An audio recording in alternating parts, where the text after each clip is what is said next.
The account you're running your best ads from is the one account secretly working against you.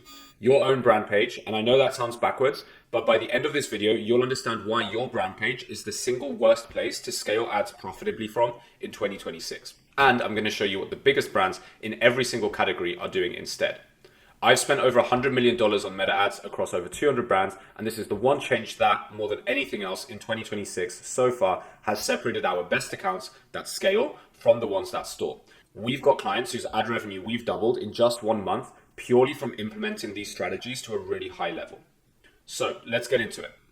Here's the uncomfortable truth, which is at the moment a piece of content has your brand's name and logo stamped on it, the viewer's brain does something automatic. It files it as an ad. And the instant something is filed as an ad, two things happen. Firstly, attention drops, and secondly, skepticism rises. And this isn't a creative problem that you can outproduce. You can have the best hook in the world, you can have many ads running, you can have a high variety, but if it's all coming from an account called @YourBrandOfficial with a logo and a Shop Now button, then a big chunk of your audience has just already decided not to trust it before that first second even plays. Think about it, your brand page is by definition the most ad-like source an ad can possibly come from. Out of all the accounts someone's coming across on Instagram or on Facebook, it's the one account that can never look like anything other than a brand trying to sell you something, which means it's the one account that triggers ad blindness the fastest. And that's why scaling from it gets harder every single time, not easier.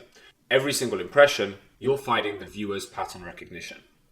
So why does no one go on social media to see ads? Well, step back and think about it. Why does someone open Instagram or TikTok? Not one person opens the app hoping to be sold to. They're here for entertainment. They're here for their friends, and they're here for creators that they like and want to follow. An ad interrupts all of that. It's at best it's tolerated, and at worst it's ignored. So the real question isn't how do I make a better ad? It's how do I make this not feel like an ad at all? And the answer is to make it come from a person.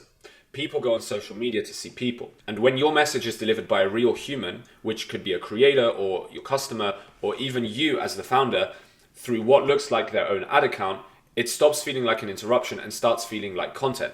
And this isn't just a soft branding argument, it hits your numbers directly, because the more people stop and watch instead of scrolling, engagement goes up, higher engagement tells the algorithm your content's worth showing, and better delivery means lower CPMs mean more impressions for the same budget, and more impressions mean usually more conversions. So the looks like a person advantage compounds all the way down your funnel. So it's not just a vanity metric, it's actually an advantage to your cost of delivery. And that's exactly what whitelisting unlocks. So let me clear up exactly what this is, because this is where most founders get tripped up. What a whitelisting ad actually is not the same as an influencer posting about you. When an influencer posts about your product on their account organically, that's influencer marketing. So it reaches their existing followers once and then it's gone. Whitelisting is when you run your paid ads through a creator's handle. So the creator grants you permission through Meta's partnership tools to run ads that appear to come from their account.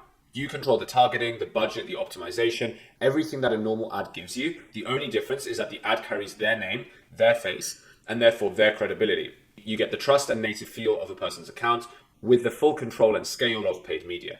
You're not limited to their followers. You can show that creator-fronted ad to cold audiences, you can retarget with it, you can scale it to 5 figures a day, all while it looks like a real person talking, not like a brand advertising. So that's the real unlock. It's not get influencers to post, it's run your paid ads from accounts that don't look like yours. So Andromeda. Here's why this matters more in 2026 than it ever has. So since the Andromeda update, your creative is now your targeting. You don't pick the audience with granular settings anymore. You feed meta creative and the algorithm decides who to show it to based on who responds. So that changes everything for whitelisting, because when the creative is the one targeting, the most valuable thing you can do is feed meta lots of varied, authentic human creative that different micro audiences respond best to. So a single brand page voice can't do that. But 10 different creators, each with their own face and their own voice and their own follower signal, can give Meta 10 different shapes to match against the population.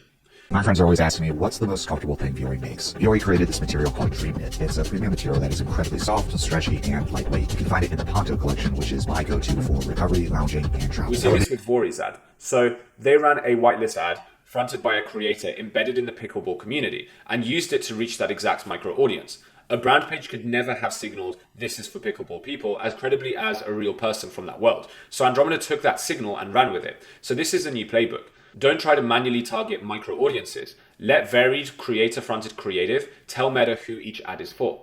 So the proof, this is everywhere. And I'm not theorizing, but look at who's doing this across every single category. Lose your wallet? Just open Find My and ping it. That's EDC done right. So this is basically analog tech. It's like using a phone from 2010. Ridge fixes all that because it's not just a metal case, it's a system. So in the accessory space, Ridge Wallet, for example, they run ads from creator accounts constantly. My favorite one is Marcus Brownlee framing the wallet as analog tech. Here's why this is not cringe and actually makes sense. There's something called deep pressure stimulation. Basically, it means applying gentle pressure. It reminds your brain that you're not being chased by a tiger. A very useful method, especially if you have anxiety or your brain. In the wellness space, we've got Bearaby, doing a really cool doctor green screen reaction. So it's real person UGC. It's all delivered to feel like a real person, not a brand. And across the accounts that we manage directly, our top performing ads are almost without exception whitelist ads right now. It's not occasionally true. It's literally a pattern across most of our accounts. So when the same thing shows up across apparel, pet, wellness, accessories, in brand spending millions, that's not a coincidence. That's the direction the platform is pulling everyone in. And before I get into the next section, I want to point out why it is so important to be studying what these accounts are doing. Because once you spot these patterns that millions are doing, that buys you days, weeks, and months ahead of your competitors where you can jump onto the latest trends that are currently working. You would have spotted whitelist ads a year before they really became mainstream and most brands started doing them. So if you want to steal my 62-point checklist on how to audit and score meta ad libraries of your competitors and other people in your space, then I recommend clicking the link below to get that resource. It's an interactive form with 62 bullet points where you tick or cross every single one of them, and then it gives you a score of what that brand's doing, as well as an insight on how they can improve. So you can do it on your own brand or you can do it on your competitors. So next we've got the 3 types of whitelist partner. So not all whitelist accounts are equal. There are 3 types and you should think about them in this order. So for number 1, you've got creators and micro influencers, people with an existing engaged following in your niche. And follower count matters less than niche fit. A 15,000 follower creator embedded in your exact community will often outperform a 500,000 follower generalist. So start with these ones. So number 2, you've got customers, real buyers who genuinely love the product and let you whitelist their content. The most authentic of all. So they don't sound at all like paid spokespeople and they're harder to source at volume, but it's incredible when you can get it. For number 3, you've got the founder, you. So founder-fronted whitelist ads are wildly underused. It's a founder talking about why they built the thing that carries the credibility that no hired creator can match. So think like the Ridge Wallet men's wedding ring suck founder video. If you're comfortable on camera, you are a whitelist asset you already own for free. So most brands should run a mix. But if you're starting from zero, one good niche creator is the fastest path to your first winning whitelist ads. And a lot of the time, most brands already have dozens or hundreds or thousands of posts already up there on Instagram. And what we help our clients do as well is reach out to those creators and ask them if we can use their videos in our ads. So that's already a hack because you've got hundreds of whitelist videos in most cases to choose from before you've even done any whitelist outreach or before you've even sent any scripts out. So how do you set up your first one?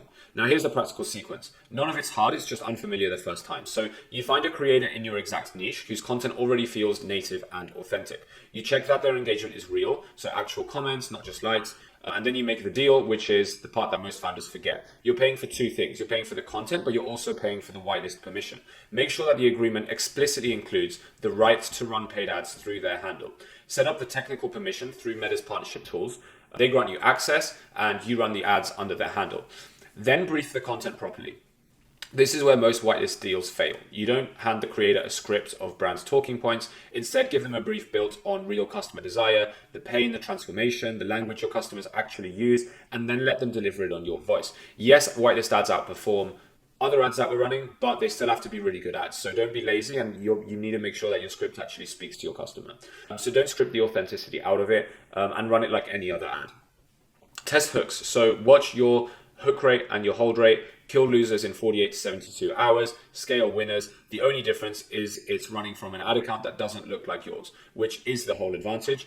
And finally, build a stable of them. So with one partner, it's a test, but with 5 to 10, you've got a full system. So who shouldn't do this yet? So same honesty as always, if your fundamentals are broken, whitelisting won't save your ad account. If your offer doesn't convert and your landing page doesn't match your ads, you need to fix that first. Whitelisting amplifies a working funnel, but it doesn't create one. And if you're at a very low spend and can't even afford to pay one creator for content plus rights, then build up your brand page first by testing and come back when you can do it properly.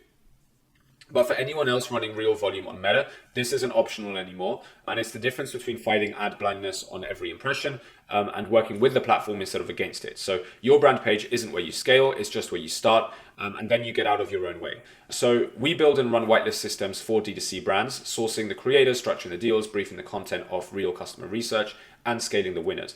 So if your best ads are still running from your brand page, you're leaving money completely on the table. And we offer a completely free audit, which I believe is the most comprehensive audit in the e-commerce space. We do it for brands spending over $10,000 a month. The link's below, so book a call with my team, see what we find out, and be prepared to receive an incredibly comprehensive audit that's going to show you where you're going wrong with your ads, as well as examples of your competitors that are doing stuff better than you. We're going to review your landing pages, and we're going to review your ad account as well. So it's extremely in-depth, and I highly recommend taking that call. And if you want my free 62-point checklist on auditing meta ads libraries of your own or your competitors, click the link below where you can get that free resource. And remember to follow if you want to see more content like this.